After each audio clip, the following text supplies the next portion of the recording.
Aerospace ಉದ್ಯಮಿಗಳಿಗೆ ನಾರಾ ಲೋಕೇಶ್ ಆಹ್ವಾನ ಕೊಡ್ತಾ ಇರೋದಕ್ಕೆ ಇವತ್ತಿನವರೆಗೂ ಸುಮ್ಮನಿದ್ದು ಈಗ ಕರೆದ್ರೆ ನ್ಯಾಯನಾ ಅನ್ನುವಂಥ ಪ್ರಶ್ನೆಗಳು ಉದ್ಭವ ಆಗ್ತಾ ಇದೆ. ಏರೋಸ್ಪೇಸ್ ಉದ್ಯಮಿಗಳಿಗೆ ನಾರಾ ಲೋಕೇಶ್ ಆಹ್ವಾನವನ್ನು ಕೊಟ್ಟಿದ್ದಾರೆ. ಇವತ್ತಿನವರೆಗೂ ಸುಮ್ಮನಿದ್ದು ಈಗ ಕರೆದ್ರೆ ಅದು ನ್ಯಾಯನಾ? ಭೂಮಿ ಕೊಡ್ತೀವಿ ಅಂದ ಕೂಡಲೇ ಯಾರು ಕೂಡ ಹೋಗೋದಿಲ್ಲ. ನಾರಾ ಲೋಕೇಶ್ಗೆ ಸಚಿವ ಸಂತೋಷ್ ಲಾಡ್ ಟಾಂಗ್ ಕೊಟ್ಟಿರೋದು ಹೀಗೆ.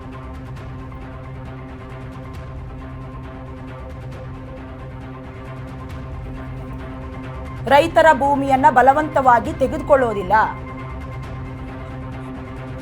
ಅವರವರಾಗಿಯೇ ಭೂಮಿಯನ್ನ ಕೊಟ್ರೆ ತೆಗೆದುಕೊಳ್ಳುತ್ತೇವೆ ಅಂತ ಲಾಡ್ ಹೇಳಿದ್ದಾರೆ.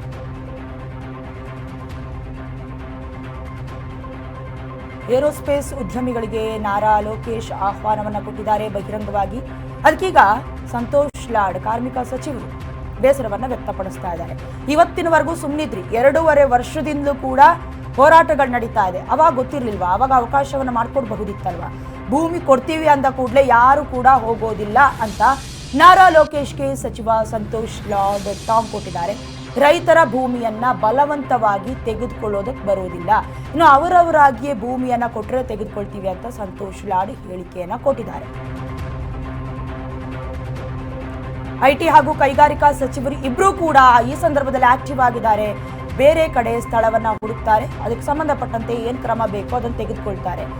ಸಮಯ ಸಾಧಕರಂತೆ ಟ್ವೀಟ್ ಮಾಡಿ ದೊಡ್ಡದು ಮಾಡಬಾರ್ದು ವಿಚಾರವನ್ನ. ಇಷ್ಟು ದಿನ ಬಿಟ್ಟು ಈಗ ಯಾಕೆ ಈ ವಿಚಾರದಲ್ಲಿ ಮೂಗು ತೂರಿಸ್ತಿದ್ದೀರಿ ಅಂತ ಟ್ವೀಟ್ ಮಾಡಿದ್ದಾರೆ, ಅಥವಾ ಟ್ವೀಟ್ ಅನ್ನ ಯಾಕೆ ಮಾಡಬೇಕಿತ್ತು ಅಂತ ಪ್ರಶ್ನೆ ಮಾಡಿದ್ದಾರೆ. ನಾರಾ ಲೋಕೇಶ್ ವಿರುದ್ಧ ಸಂತೋಷ್ ಲಾಡ್ ವಾಗ್ದಾಳಿಯನ್ನ ನಡೆಸಿದ್ದಾರೆ. ಇನ್ನು ಸಮಯ ಸಾಧಕರಂತೆ ಟ್ವೀಟ್ ಮಾಡಿ ದೊಡ್ಡವರಾಗಬಾರ್ದು, ಇಷ್ಟು ದಿನ ಸೈಲೆಂಟ್ ಆಗಿದ್ರಿ. ಯಾಕಂದ್ರೆ ದೇವನಹಳ್ಳಿಯ ಭೂಸ್ವಾಧೀನದ ವಿಚಾರ ಬಸವರಾಜ ಬೊಮ್ಮಾಯಿ ಅವರು ಮುಖ್ಯಮಂತ್ರಿ ಆದಾಗಿನಿಂದ ಇಲ್ಲಿವರೆಗೂ ಕೂಡ ನಡೀತಾನೆ ಇದೆ. ಅದಕ್ಕೆ ಸಂಬಂಧಪಟ್ಟಂತೆ ಪ್ರಕಾಶ್ ರೈ ಸೇರಿದಂತೆ ಅನ್ನದಾತರು ಕೂಡ ಬೃಹತ್ ಮಟ್ಟದ ಪ್ರತಿಭಟನೆಯನ್ನ ನಡೆಸ್ಕೊಂಡು ಬರ್ತಾ ಇದ್ದಾರೆ. ಇಲ್ಲಿವರೆಗೂ ಕೂಡ ಸೈಲೆಂಟ್ ಆಗಿದ್ದಂತಹ ಆಂಧ್ರ ಪ್ರದೇಶದ ಕೆಲವೊಂದಷ್ಟು ರಾಜಕೀಯ ವ್ಯಕ್ತಿಗಳು, ಮುಖ್ಯವಾಗಿ ನಾರಾ ಲೋಕೇಶ್ ಅವರು, ಇವತ್ತು ವಿಚಾರ ಗೊತ್ತಾಯಿತು ಅಂತ ಅನ್ಸುತ್ತೆ.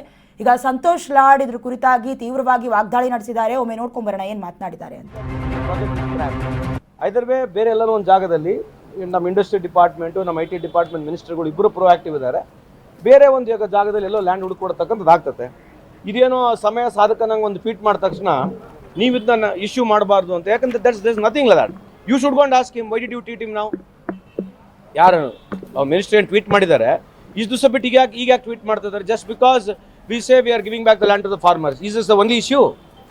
ಏನು ಟ್ವೀಟ್ ಮಾಡೋ ಕಾರಣ ಏನು? ಇಲ್ಲಿ ನಾವು CMನವರು ನಾವು ಲ್ಯಾಂಡು ಫಾರ್ಮರ್ಸಿಗೆ ಕೊಡಲ್ಲ, ಫಾರ್ಮರ್ಸಿಗೆ ವಾಪಸ್ ಕೊಡ್ತೀವಿ ಅಂತ ತಕ್ಷಣ ಟ್ವೀಟ್ ಮಾಡ್ಬಿಡ್ಬೇಕಾ?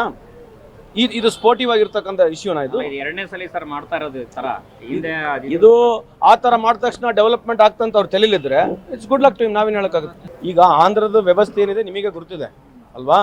ಸೊ ಅದ್ರ ಬಗ್ಗೆ ನಾವು ಚರ್ಚೆ ಮಾಡೋದು ಬೇಡ.